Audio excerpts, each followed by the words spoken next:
friends, we are in the middle of a story that is devoted to the working class atmosphere and environment, and Professor Payal Nagpal has already set the stage for discussing this story, analyzing the story in a manner that people will find it absolutely relevant and working in one's life, and how the effect of the story will be felt by the readers when they go near the details, when they think about the details, etc.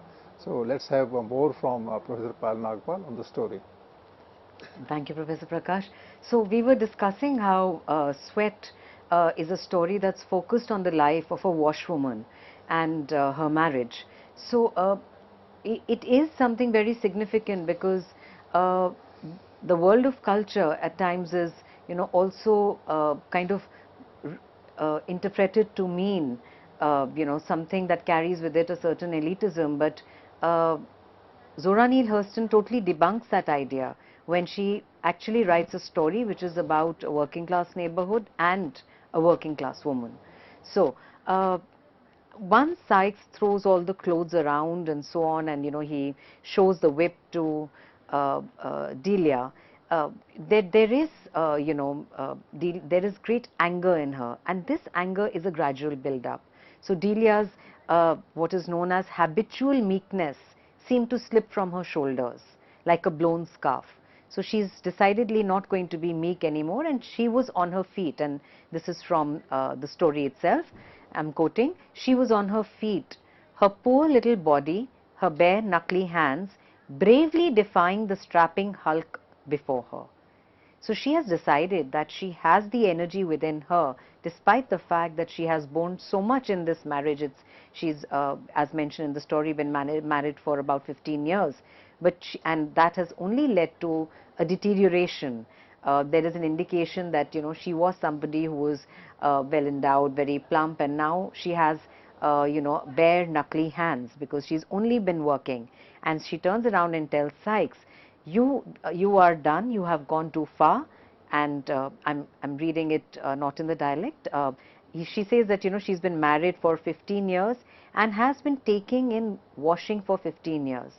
Sweat, sweat, sweat, work and sweat, cry and sweat, pray and sweat. So how within marriage this performance of the labor of working as the washwoman is something that has nurtured the household. It is what she has contributed to in this marriage, but in turn it has only meant for her more tears. And she prays pretty much to live, and she says that he is surviving, his belly is filled only because of the soap suds in her hands. So she's conscious of the fact that she's the one who's performing the work, and it is her work that is sustaining the house.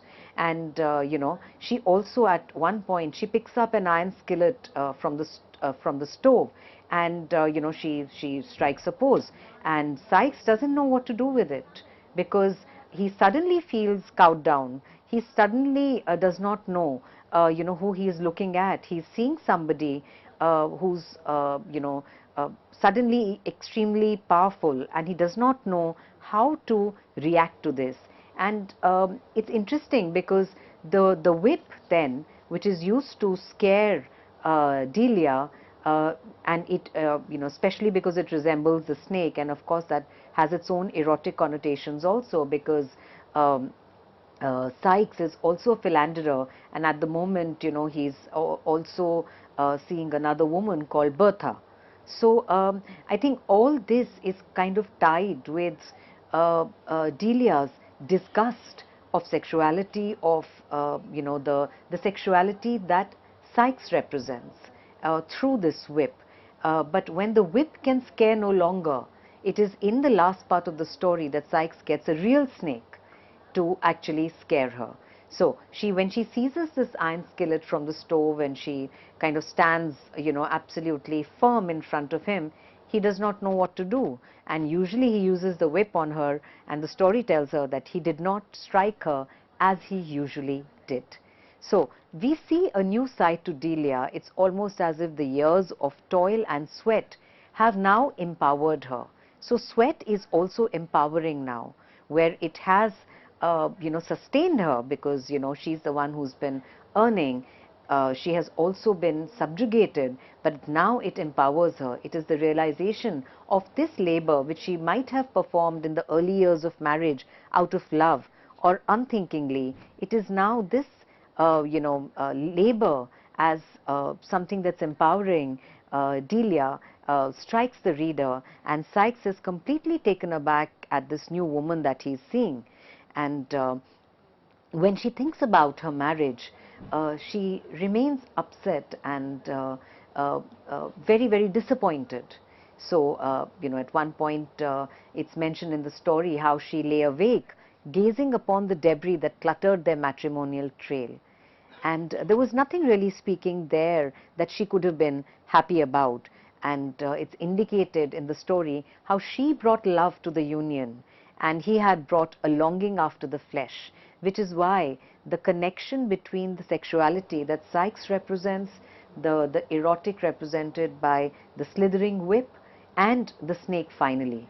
So she had the memory of his numerous trips to Orlando with all of his wages when he had returned to her penniless. So, even before the first year had passed. So in terms of the basic economics in this marriage, he has of course, spent all his money, being the philanderer that he is, and she's the one who's sustaining him.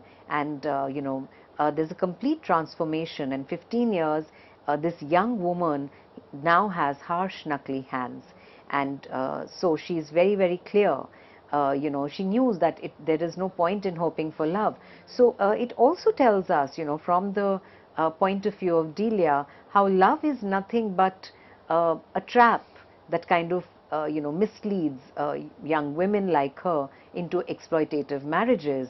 And here I think Zora Neale Hurston is saying a lot about the institution of marriage and about love. So how it turns out to be nothing but a trap. And she, whether it's Bertha or whether it's any other woman, it's not as if she has an issue with Bertha per se, because she knows that if it's not Bertha, it would be somebody else. So, she tries to avoid Bertha, but is extremely disappointed when Bertha keeps appearing, at her house to call Sykes. So, not only is Delia made to go through, this acceptance of another woman in Sykes' life, of many women actually, but she's also, abused violently. And when it comes to, as the scene shifts to the working class neighborhood, there is something very interesting that all the men are, standing and they are discussing, they are talking about this marriage between Delia and Sykes, and about Bertha's presence there, and it's indicated that nobody really speaking in that neighborhood would have actually given space to Bertha. So she's somewhere, really speaking, not in the heart of the town, but somewhere outside. I would like to underline, the first insight that you shared with us in the beginning of the second part, and that is that she has been constructed.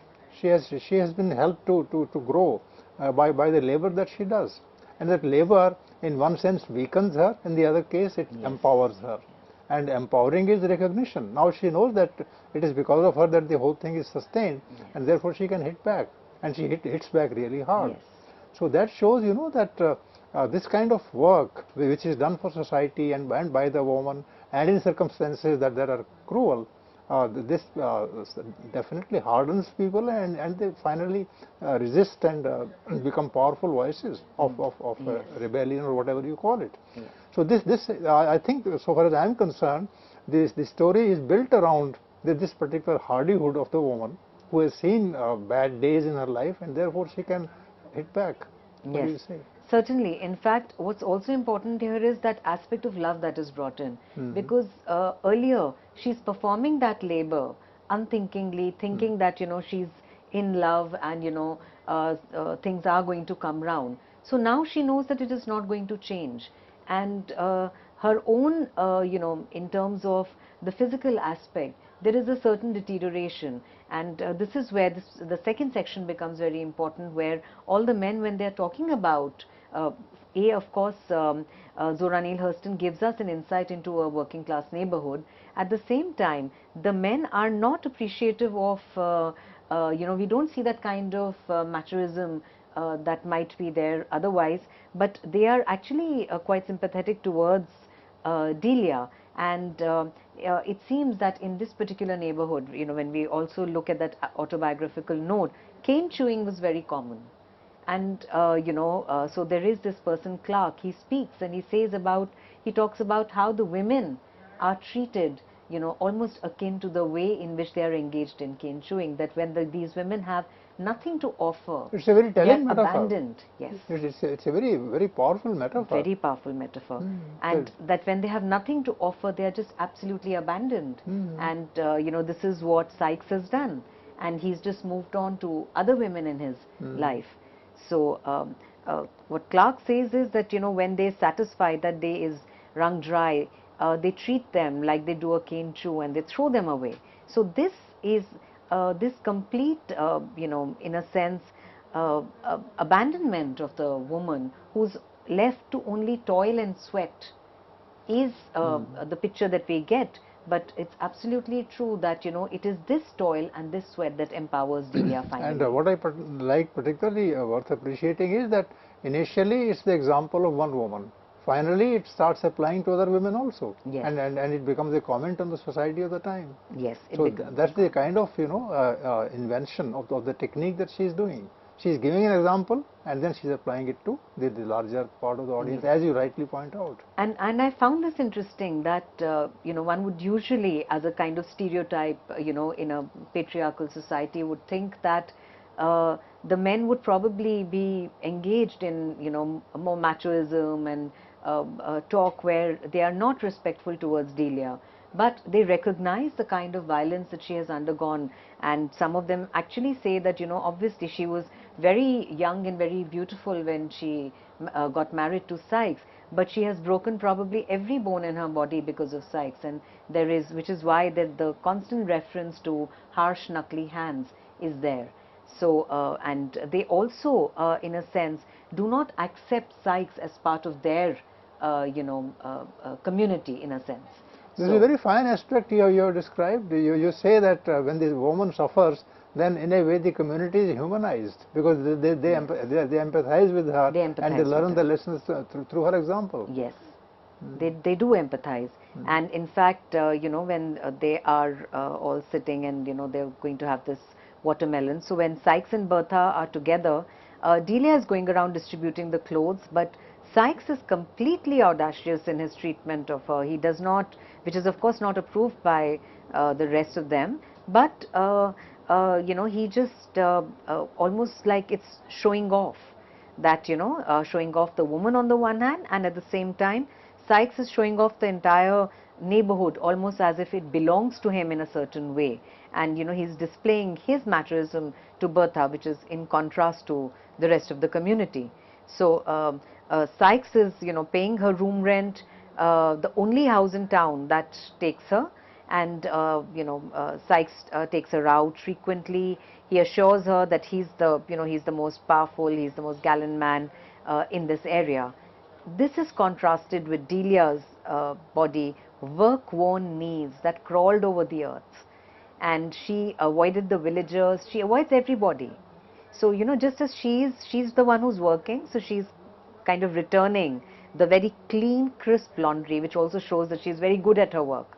So she's returning the laundry, and it is when Sykes takes a look at Delia coming, he almost exaggerates his relationship with Bertha, and Bertha of course makes life more difficult by constantly coming back to her house.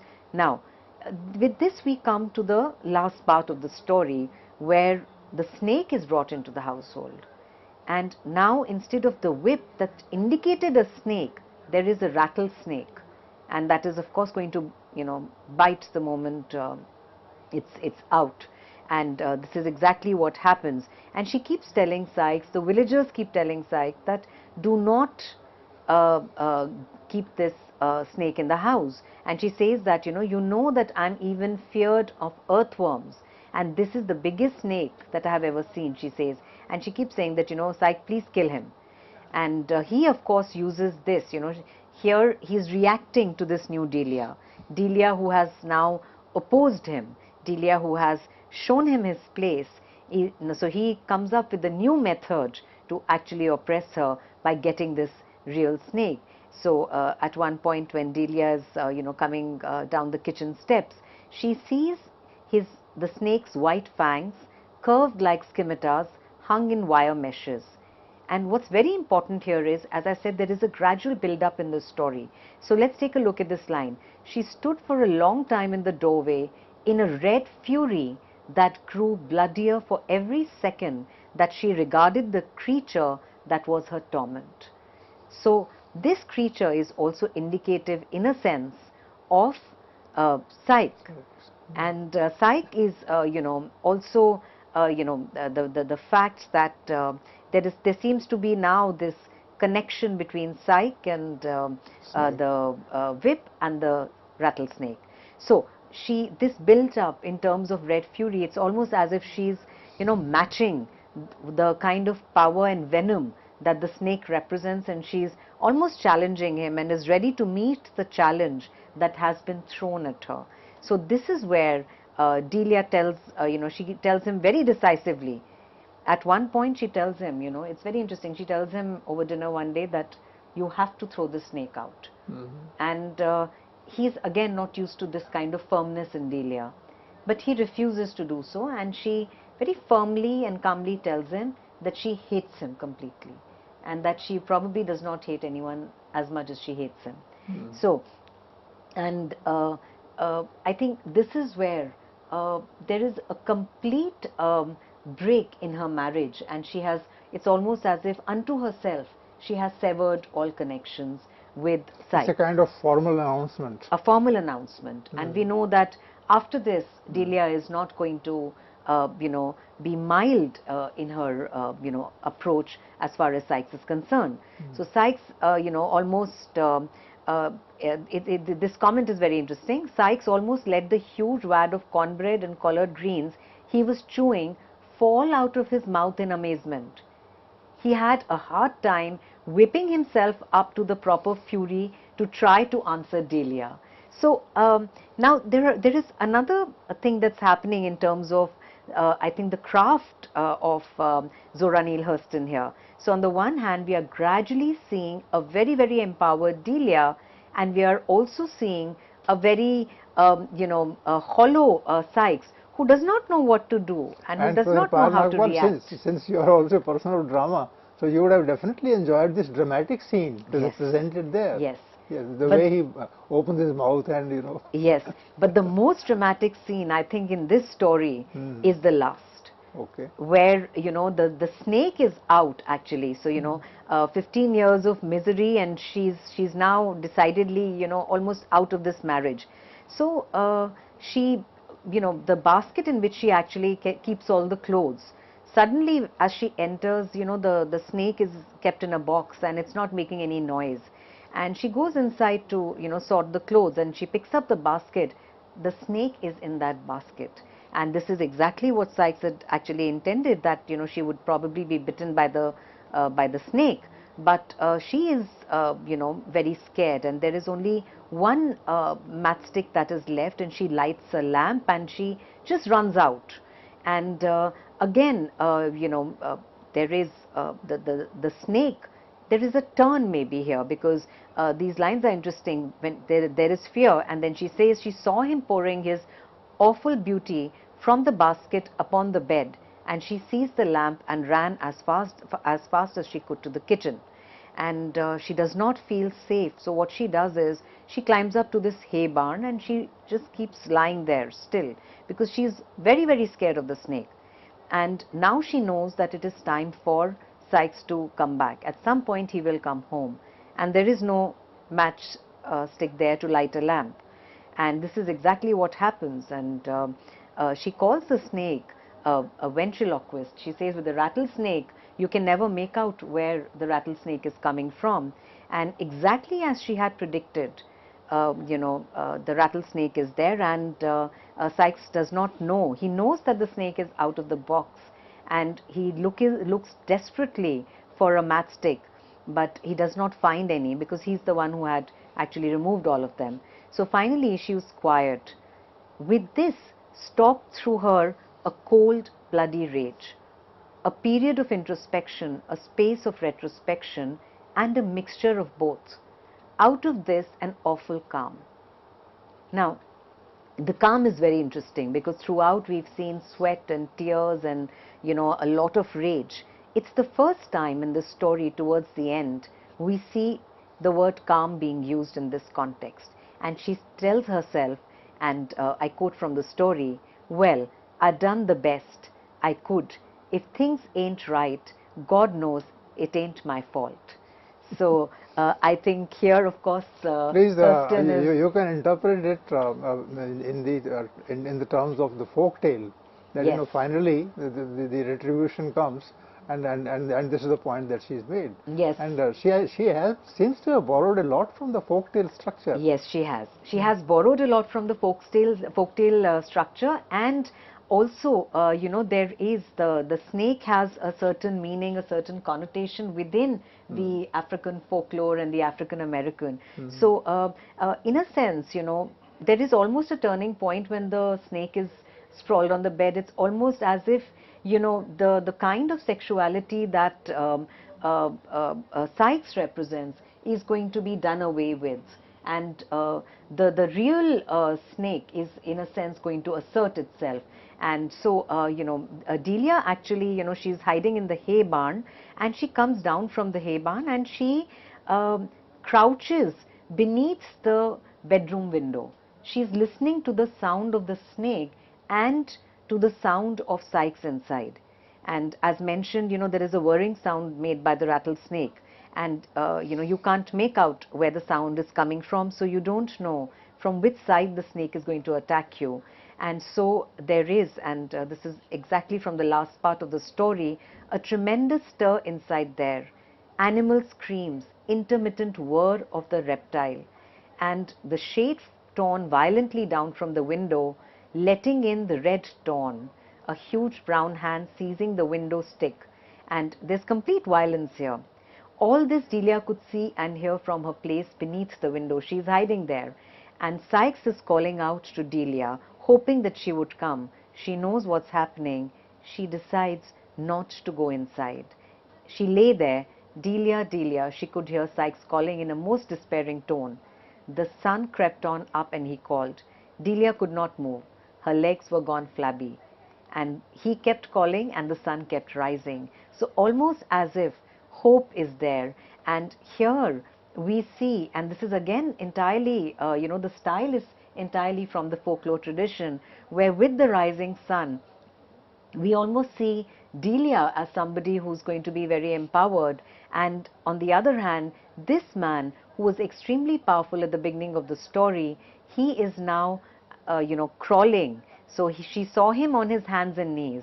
So Hurston at the end of the story has brought this man on his hands and knees, how he creeps with a swollen neck. A surge of pity too strong to support bore her away from the eye that must, and could not see him. So he would see the lamp, and she knew Orlando with its doctors was too far, and she would not reach the China berry tree and so on. And inside she knew the cold river was creeping up and up to extinguish that eye which must know by now that she knew. So she knows that this is what is happening inside, and it's almost as if she subtly waited for this to happen, so she would finally, with the rising sun, get her freedom.